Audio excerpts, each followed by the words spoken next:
What you heard, of course, was Beethoven's Moonlight Sonata, a favorite of philosopher Kate Manne, one of the sharpest minds dissecting power, privilege, and the politics of gender.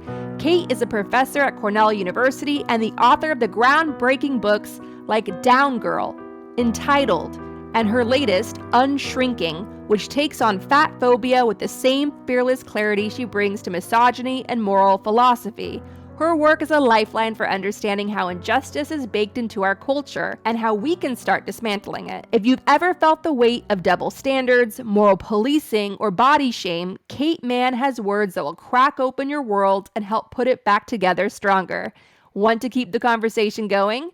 Come hang out with us at the Gaslit Nation Salon, happening every Monday at 4 p.m. Eastern. It's our weekly Zoom gathering where we break down the headlines, swap strategies, share survival tips, and connect with other listeners who get it. You'll find the Zoom link every Monday when you sign up at patreon.com/gaslit. That's patreon.com/gaslit. And yes, discounted annual memberships are available. Big love and thanks to everyone who keeps the show going. And if you're headed to the beach, the park, or just hiding from the news under a blanket, might we suggest the Gaslit Nation graphic novel, Dictatorship? It's easier than you think. Join our cunning narrator, Judge Lackey, as he bumbles through the dark art of authoritarianism, clinging to power and dodging those meddling activists and journalists. Read it at your local library or bookshop.org. Now, a message from Judge Lackey. You're getting sleepy.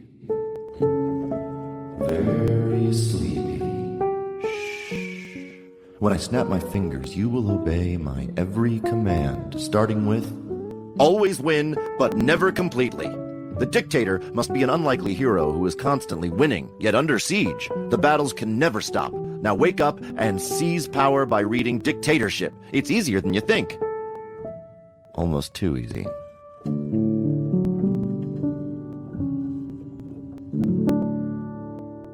And now, here's the Gaslit Nation Self-Care Q&A with Kate Manne. And I want to do a little bonus with you called the Gaslit Nation Self-Care Q&A. Oh, great. I love self-care. Yes, it's rapid fire questions. So just say whatever comes to mind. And I love the answers because they're all so enlightening. What's a book you think everyone should read and why? Thick by Tressie McMillan Cottom. So it's essays that are by this brilliant sociologist and cultural critic, Tressie McMillan Cottom, that are just like such sources of wisdom, but also like incisive analysis of cultural trends that often don't get as much attention as they should. Like when she talks, say, about Black intellectuals, women not being taken as seriously as, say, a David Brooks, like everyone should be reading her. And it really pleases me that her essay about that is like punctuated by the fact that she's now a New York Times columnist.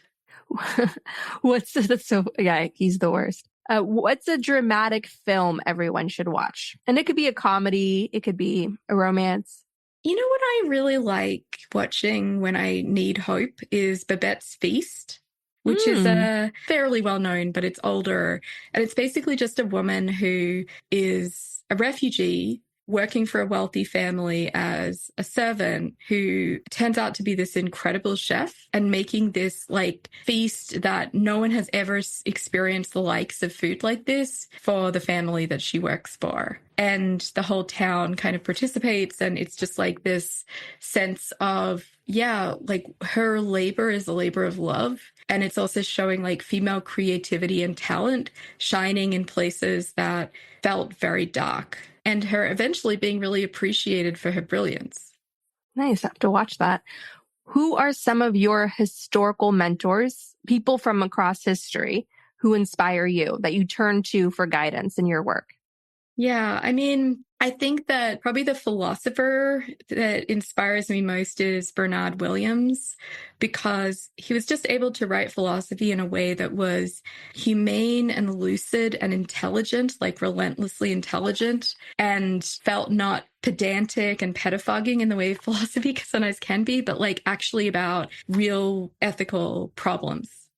What's the best concert you've ever been to?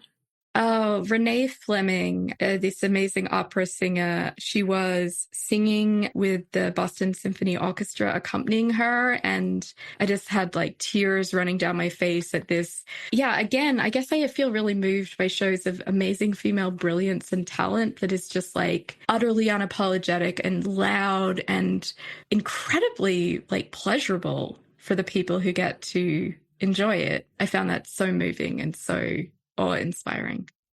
What are some songs on your playlist for battling the dark forces?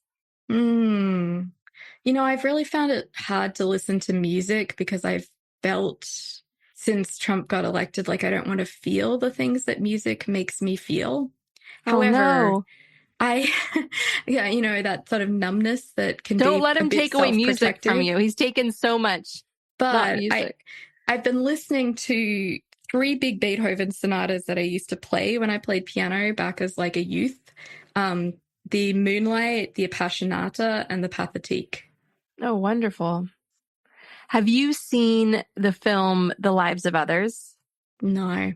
It's based around this concept of Lenin, I think, had a line saying that if he had the Appassionata almost prevented him from building a revolution because he was so. Whoa. And so this filmmaker, German filmmaker, made an entire film around that concept of how music can hack our brains and lead us down more spiritual paths and away from dictatorship. It's such a beautiful film. Oh, I have to see that. Yes. Who or what inspires you to stay engaged and stay in the fight?